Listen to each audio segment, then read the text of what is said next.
Hey everyone, welcome back to the channel.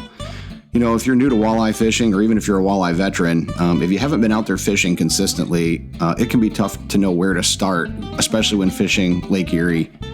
The western third of Lake Erie can have walleye almost anywhere in it, but like the old saying goes, 90% of the fish are in 10% of the lake. So when you're looking at that gigantic body of water, it can be difficult to know where to start.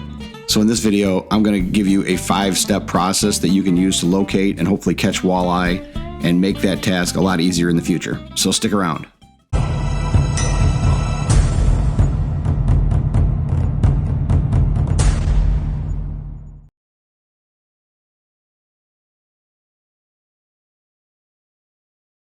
So the first step in this process is to locate fish. And there are a couple of tools that I like to use to do this. And these are probably the most obvious parts of this strategy. First off, you can check fishing reports online. This can eliminate a lot of water for you. Here in Michigan, there are 2 main ports on the western end of the lake that most fishermen go out of. One is Sterling State Park and one is Bulls Harbor. So when I'm fishing Michigan waters, that's usually where I'm fishing. And just by perusing the latest fishing reports, you can usually determine, if folks are having more success out of one port or another. And so that's the most obvious. And then, of course, once you're out there, seeing where there are pods of boats fishing can be a good indicator of where there are walleye. Not that you should necessarily fish right in the pod, but it gives you a rough indication of where people have been catching fish, because like all of us, as people start to have success, they zero in on specific areas. And when multiple people do that, it's a pretty good indicator that there are fish in the area.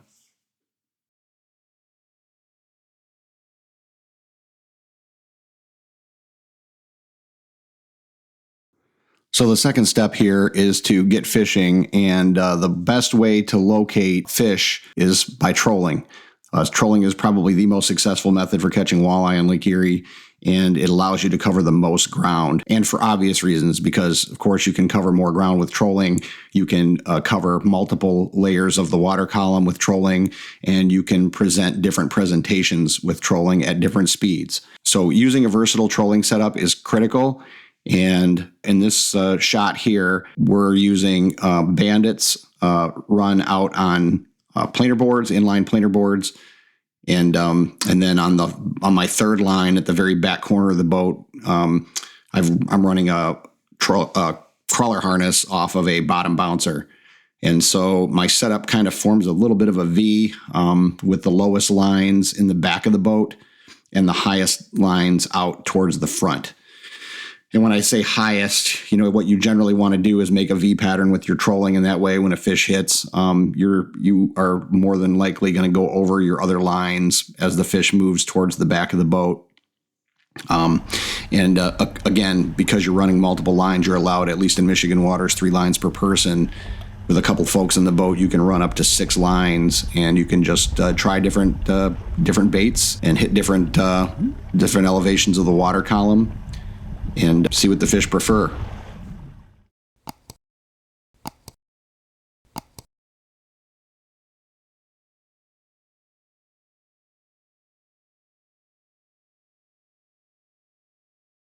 All right, so the next step in the process is to make sure that when you are trolling, once you have your trolling set up in place, that you're using a zigzag pattern.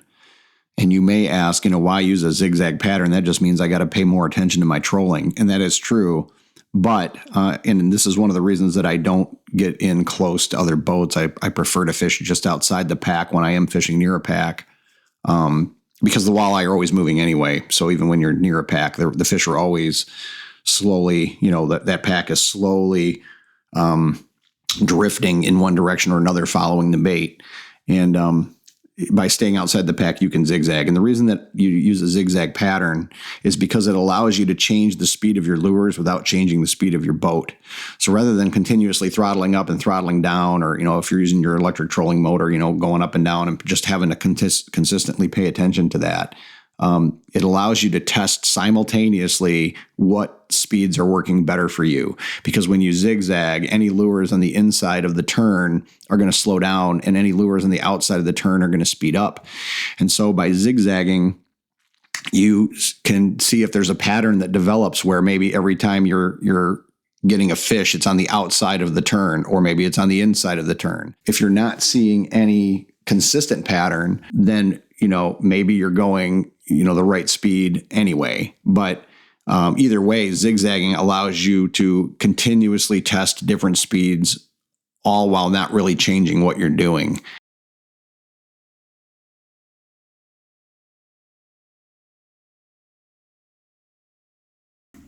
All right, so step number 4 in the process is once you do get a fish on, make sure you're marking that waypoint as quickly as you can. And this can be often overlooked because you're excited, you're in the moment, you're trying to catch fish. Maybe you haven't caught one in a while, maybe it's your first one of the day and you've been out there for an hour, and you're excited. But make sure, if you're the one responsible for the helm and keeping the boat moving and so on, that you're marking that waypoint. Because after a couple of fish, you'll see a pattern. Bait fish tends to stay in schools, and since that's what the walleye are chasing, they'll stay in that same clustered area.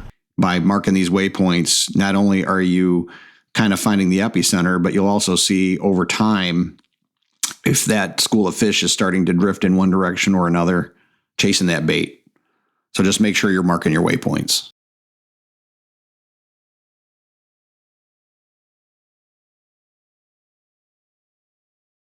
And the final step in this process is to, once you do find walleye, stay on them. If you're marking your waypoints, then you should start to see a pattern of fish and where they're located.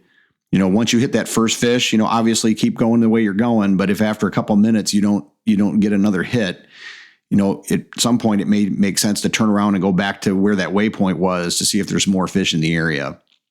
So, if you watch charter boats out there, they all do this. You'll see them working back and forth through the same area because they know that where there's one, there's usually more. And you can oftentimes limit out if by just staying on those waypoints. Once you find fish, see if there's more in the area. And if there are, just stay on them. And it's a bit of a pain. You got to turn around and come back through the school, whatever, and you're dodging other boats. But if you want to put a lot of fish in the boat quick, that's the way to do it. Now, that's not to say that you won't find more fish as you keep trolling. You certainly could. But if you want to play the odds, more than likely, you're going to go through a period of not finding fish for a while before you find another school. Sometimes you're lucky and you're just going through a really big school and you happen to be trolling in the right direction. But the best way to ensure that is to mark those waypoints and keep the ones where they're walleye. Sometimes you mark a waypoint thinking you got a walleye on and it's a sheephead. Well, maybe delete that one. But once they're walleye, keep those waypoints. You'll see a pattern develop. And a lot of times you can even, over the course of the day, you can determine which direction the school is drifting in. So that's going to about wrap it up for today's video. I hope this 5-step process was helpful and you put it to use out there. And if you do, drop a comment, let us know how you did. As always, thanks for watching, and we'll see you next time.